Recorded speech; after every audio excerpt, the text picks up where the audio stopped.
Hi, welcome to another episode of Hot Takes. There is a rebellion brewing, a serious one, a real one. Not just talk, it seems. And both Keir Starmer and Rachel Reeves are facing a showdown with a group of backbenchers who are very, very seriously anti making life difficult for disabled and sick people.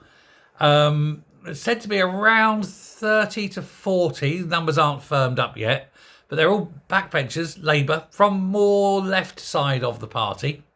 And they're ready to vote against the plans that are going to make it harder to claim incapacity benefit. They're pushing the threshold higher. And this lot are trying to vote against it.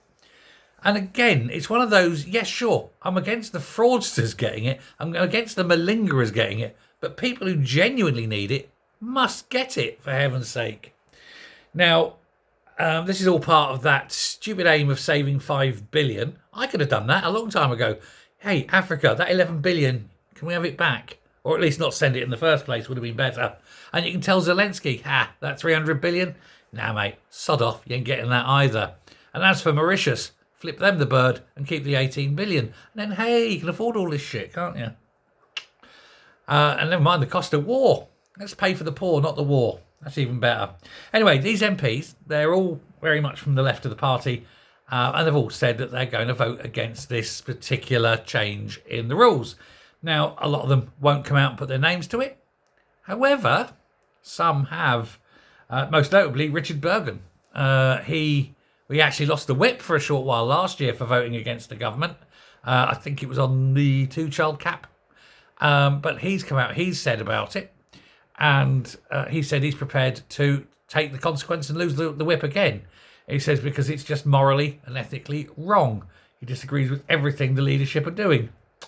He says if the government don't drop it, he'll vote against it, he says. And he's not alone. He says there's a lot of people in the party prepared to join him in the lobby. He said this isn't just an issue about Labour. He said it's about what's right and wrong. He said, and this is not the Labour Party I joined. I wonder how many people would think of him like that. John Trickett, another Labour MP, he's put his name up. He says he's going to vote against it.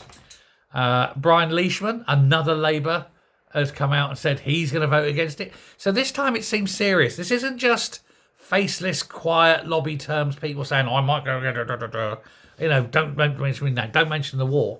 These people are willing to come up now and put their name to it and say in advance they're going to vote against it. I can't see the whips having much luck with this.